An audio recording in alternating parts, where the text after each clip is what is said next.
Bienvenue sur le podcast d'Equizen Conseil, l'âme des chevaux, le podcast pour connaître son cheval et mieux le comprendre.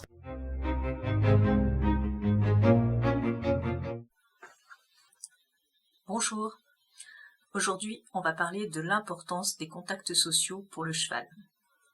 Alors le cheval, il faut savoir que c'est un animal social. Qu'est-ce que ça veut dire? Ça veut dire qu'à l'état naturel, il vit en petits groupes, souvent des groupes de moins de 10 individus, et on va voir très peu d'animaux qui sont totalement isolés.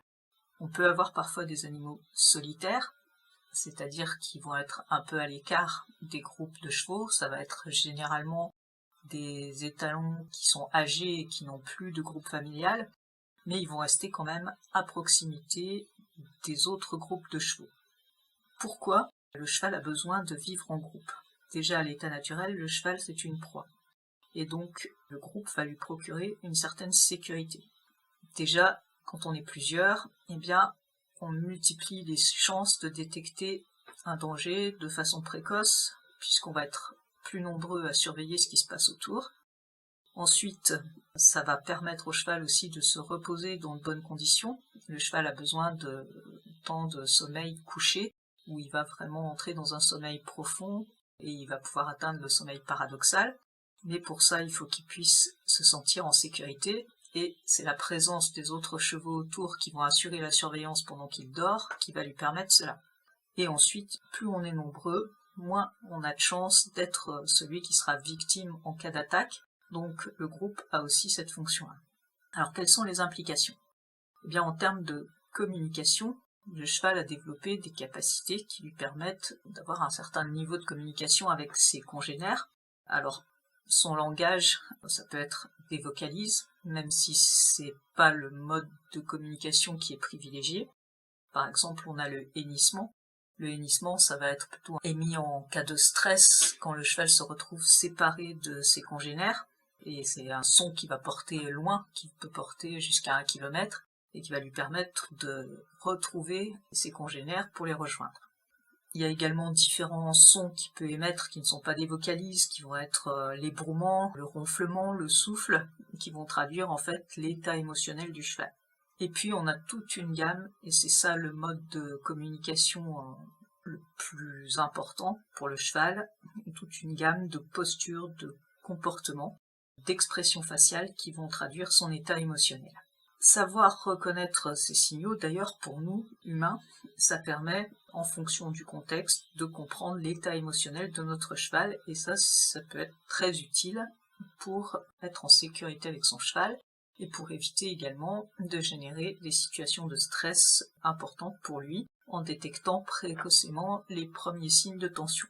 Le cheval, il a des relations assez riches avec ses congénères, il y a des relations de type affiliatif, c'est-à-dire des relations d'amitié entre les chevaux.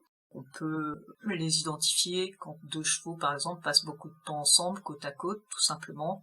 Pas forcément de contact, mais ça va être des chevaux qui se déplacent ensemble dans le pré, qui broutent côte à côte, qui vont passer du temps tous les deux. Et puis, ça peut être également ce qu'on appelle l'allo-grooming, où les chevaux vont se gratter mutuellement à la base du garrot. On a également les relations agonistiques, qui là vont être des relations plus agressives, qui vont s'exprimer par exemple dans le cadre de l'accès limité à une ressource comme la nourriture, le foin, le gras, etc., en milieu domestique en tout cas. Et donc les chevaux vont être en concurrence pour l'accès à cette ressource et c'est là qu'on va voir apparaître des interactions de ce type qui permettent de définir la hiérarchie entre les chevaux et qui a accès en premier à la ressource. Donc là ça peut être des menaces tout simplement, voire si l'autre individu ne répond pas à la menace, des interactions plus musclées, des morsures, des coups de pied, etc.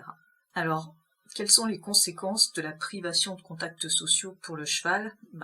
Dans la nature, on a vu, on n'a pas d'animaux isolés, parce que un cheval seul, c'est un cheval potentiellement en grand danger. Donc, si on a un cheval qui vit en dehors de la présence de ses congénères, eh bien ça va être une source de stress chronique pour lui. Il va être en permanence en état de vigilance pour surveiller son environnement et ça peut provoquer également des problématiques au niveau du sommeil puisque ce cheval aura tendance à ne pas se coucher pour dormir ou très rarement parce qu'il craindra d'être attaqué, entre guillemets, pendant le temps où il est en phase de sommeil profond, sommeil paradoxal. Alors, ces contacts, on voit bien qu'ils sont indispensables pour la santé mentale du cheval. Un cheval qui est privé de contacts sociaux, il va donc être en état de stress chronique et ça peut développer tout un tas de comportements indésirables chez ce cheval. Ça va des stéréotypies à des comportements d'agressivité envers l'humain, par exemple, des comportements liés au stress, c'est-à-dire des chevaux qui ont peur de tout, qui embarquent, etc.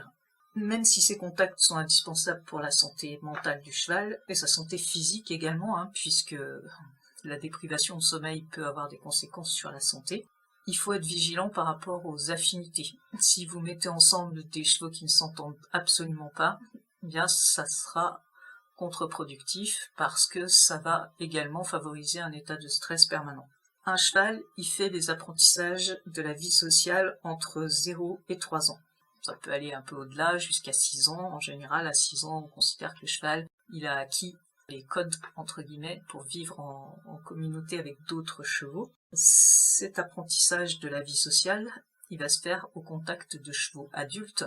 Et c'est pour ça que c'est très important qu'un poulain puisse vivre, au départ évidemment avec sa mère, mais ensuite, après sevrage, au contact de chevaux adultes, parce que c'est à ce moment-là qu'il va faire l'apprentissage de la vie sociale et de la communication avec les autres chevaux. Donc pour conclure, ces contacts sociaux, ils sont vraiment indispensables, on l'a vu. Ils constituent pour nos chevaux domestiques un enrichissement de leur cadre de vie et ça permet d'avoir un cheval plus serein, un cheval qui éprouve beaucoup plus d'émotions positives. N'hésitez pas à me contacter si vous voulez en savoir plus sur les formations en ligne, les accompagnements que je propose. Vous trouverez mes coordonnées en description de ce podcast. À bientôt!